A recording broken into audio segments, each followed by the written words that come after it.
ప్రభువును రక్షకుడైన యేసయ్య నామంలో నాకెంతో విలువైన వార్లరా, అందరికీ నా హృదయపూర్వకమైన వందనాలండి. ఈవేళ కీర్తనల గ్రంథం 119లో 1 నుండి 8 వచనాలు మనం ధ్యానం చేసుకుందాం. యెహోవా ధర్మశాస్త్రం అనుసరించి నిర్దోషముగా నడుచుకున్న వారు ధన్యులు. ఆయన శాసనములను గైకొనుచు పూర్ణ హృదయంతో ఆయనను వెదుకువారు ధన్యులు. వారాయన మార్గములలో నడుచుకొనుచు ఏ పాపమును చేయరు. నీ ఆజ్ఞలను జాగ్రత్తగా గైకొనవలనని నీవు మాకు ఆజ్ఞాపించి ఉన్నావు. ఆహా, నీ కట్టడలను గైకొన్నట్లు నా ప్రవర్తన స్థిరపడి ఉండినా ఎంత మేలు. నీ ఆజ్ఞలన్నిటినీ నేను లక్ష్యం చేసినప్పుడు నాకు అవమానం కలగనేరదు. నీతిగల నీ న్యాయ విధులను నేను నేర్చుకున్నప్పుడు యథార్థ హృదయంతో నీకు కృతజ్ఞతాస్తుతులు చెల్లించదను. నీ కట్టడలను నేను గైకొందును, నన్ను బొత్తిగా విడనాడకము. దేవుడు ఈ మాటలను మన వినికిడిలో విశేషంగా దీవించి ఆశీర్వదించి ఫలింపజేయనుగాక. ప్రియమైనటువంటి దైవజనాంగమా, ఈ వాక్యాన్ని, ఇది చాలా సుదీర్ఘమైనటువంటి కీర్తన గ్రంథాల్లోనే చాలా పెద్ద కీర్తనగా మనం చూస్తూ ఉన్నాం. 176 వచనాలు ఉన్నటువంటి చాలా పెద్ద కీర్తన. అయితే ఈ కీర్తన దేవుని యొక్క వాక్యాన్ని గురించి ఎంతో చక్కగా, ఎంతో అందంగా మనకు నేర్పిస్తూ ఉంది. ఈ కీర్తన చదువుతున్నప్పుడు మనకు రేకెత్తే అటువంటి ఒక ప్రశ్న ఏంటంటే, బైబిల్ మన జీవితాలలో అసలు ఏం చేస్తుంది? అది మీలో ఏమైనా మార్పు తీసుకొని వచ్చిందా ఇప్పటి వరకు? ఒకవేళ నిజంగా మన క్రైస్తవిక జీవితంలో బైబిల్ అనేది లేకపోయి ఉంటే మన పరిస్థితులు ఎలాగ ఉండేవి అని ఎప్పుడైనా మీరు ప్రశ్నించుకుంటే, ఈ ప్రశ్నలన్నిటికీ కొన్ని జవాబులను దేవుడు మనం ధ్యానిస్తున్నటువంటి కీర్తనలో మనకు చూపుతూ ఉన్నాడు.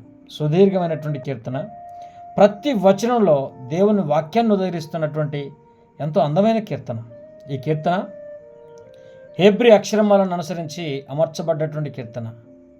మొదటి 8 వచనాలు హెబ్రీ అక్షరం అలెఫ్తో ప్రారంభమై, తర్వాత 8 వచనాలు బేత్తో ప్రారంభమై, ఆ తర్వాత 8 గిమేల్, అలా కొనసాగుతుంది.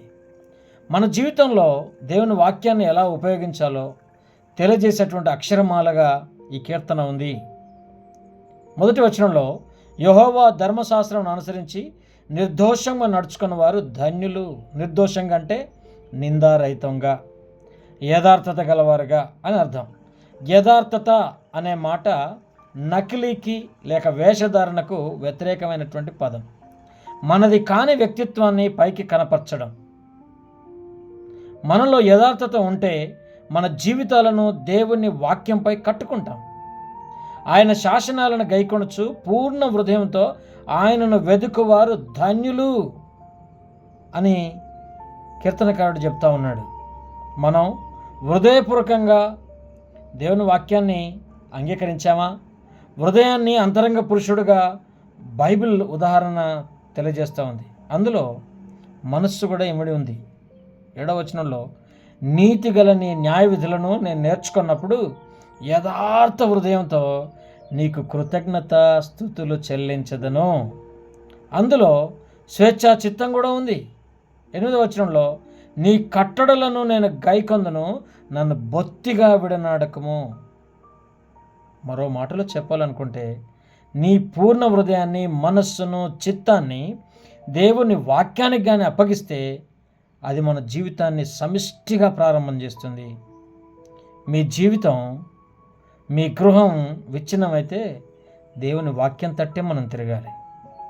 బైబిల్కు ఒక్కడే రచయిత, ఆయనే మన దేవుడు. ఒకే ఒక అంశం యేసుక్రీస్తు. ఒకే ఒక సందేశం మీ ఆత్మ రక్షణ. అది తేబోయే ఒకే ఒక దీవెన జీవితాంతంలో యథార్థత. ప్రియమైన దైవజనాంగమా, దేవుని వాక్యం ఒక శక్తివంతమైన ఆత్మ వనరు. అందులోని సత్యం మీ ఆత్మకు పుష్టినిస్తుంది. విశ్వాసాన్ని అనుసరించి మీరు నడుచుకునేటప్పుడు పరిశుద్ధాత్మ బైబిల్ను ఉపయోగించి మీకు బోధిస్తాడు.